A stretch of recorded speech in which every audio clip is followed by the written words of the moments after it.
So we've been doing this month a series on parables from the New Testament. And just to review, parables are a familiar story that have many deeper meanings. And Jesus said, I speak in parables to bring out the secrets hidden before the foundations of the world.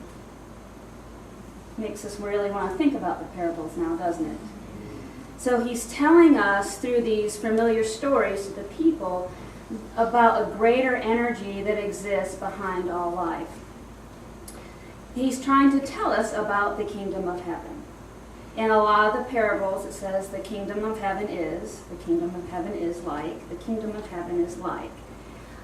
So in Cindy's first talk, the first of the month, Cindy talked about the parables of growth and commitment. Betty last week talked about our different levels of consciousness.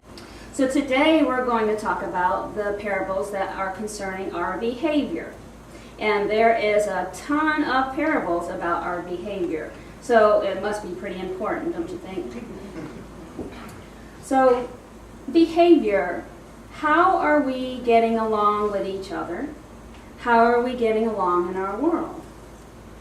So if we believe that God is love and God is in all things, and God provides in the universe and over the universe, there's this sea of energy that we all live in. And in this sea of energy are the universal laws. And so we're all living and breathing and being with each other in this energy. So we get to experience what we think and how we act because what we put out in this energy returns to us. We also get to witness and sometimes experience what our brothers and sisters are thinking and acting like, because we're all in the same energy together. And so how are we relating to the experiences of the others around us? Because there are all levels of consciousness in the sea of energy, isn't there? We all might be of like mind in this room, but yet we all have different levels of consciousness. And when we go out in our work world and just in our everyday life, we come in contact with people on our path that are a different level of consciousness. And so how are we behaving when we're in our world? So Jesus, through the parables, was showing us how to be in right relationship with each other and with God and the world around us. And as we always call ourselves, refer to us metaphysicians, as we are creator gods. Our world is a reflection of what we've created. And we work very diligently on our laws and trying to manifest, don't we? We're always trying to think, well, what was I thinking? How can I correct that? What was happening? And we're very mental about how we're going to manifest in our world. And so we're trying to get that down. But what I found through the parables is that it's really about how can we create being the heart of God and not the mind of God. So how are we creating a loving space in our world? Through our heart and not our mind. So our first parable this morning is the parable of the Good Samaritan, and everybody knows that story, right? I mean, we all learn that story, the Good Samaritan. And this is in Luke 10:30 through 37. So we know that the scribe, Jesus is there, and the scribe asks Jesus, how can I have eternal life? And we think of eternal life as being in the kingdom of heaven, right? So Jesus says, well, you tell me, what have you heard? What have I been telling you? And so he repeats and says that you love God with all your heart, with all your soul, with all your mind, and with all your strength. And you love your neighbor as yourself. And so that's right. And then the scribe says, but who's really my neighbor? And so Jesus goes into a parable. So a man is traveling on the road, going to Jericho, and we know he's robbed and beaten and left for almost dead.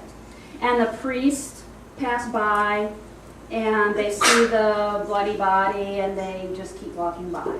And a Levite comes and walks and sees the man, and he again passes by.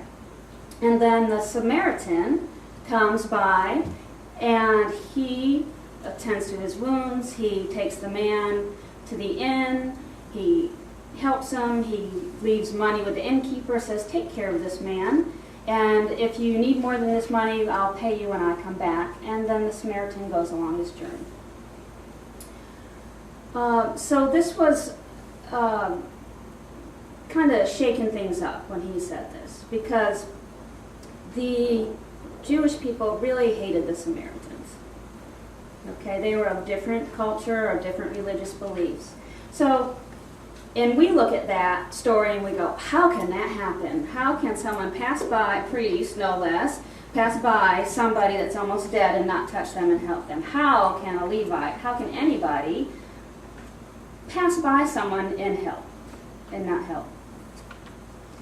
So if we look at the levels of consciousness of these cast of characters, we have the priest. And in the Jewish tradition, religion, it is unlawful for a priest to have his robe soiled or bloodied and touch a dead body. Okay, so that makes sense to them, right? So the priest is at a different level of consciousness, and I cannot soil my robes. It is against the law for me to help you. Okay. Then the Levites act as the lawyers and the judges. So, you know, they were kind of self-serving, these Levites. And they were always out for gain. And if that doesn't serve me, if I can't gain anything from this experience, then I'm not going to participate. And then the Samaritan had compassion. He looked past, there were no rules or laws. He had compassion, and he helped the man and went on his way.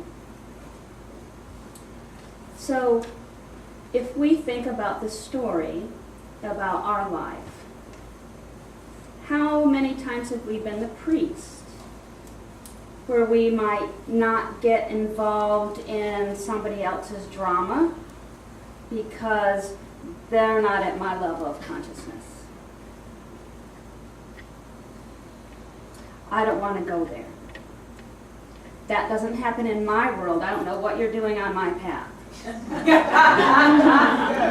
Get off.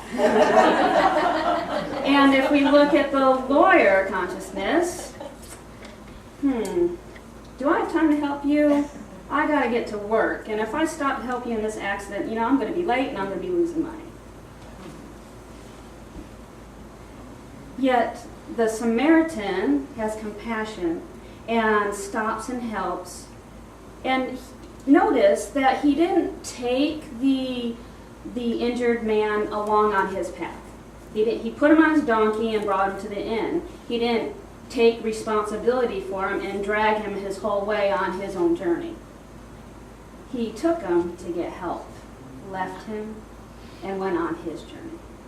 And I think the reason why we might get in the Pharisee and Levite consciousness is because we think compassion means we have to give our heart and give everything and be totally consumed by a situation that is going to bring us down out of our consciousness, and then therefore be consumed by this situation or event that's going to take us off our path.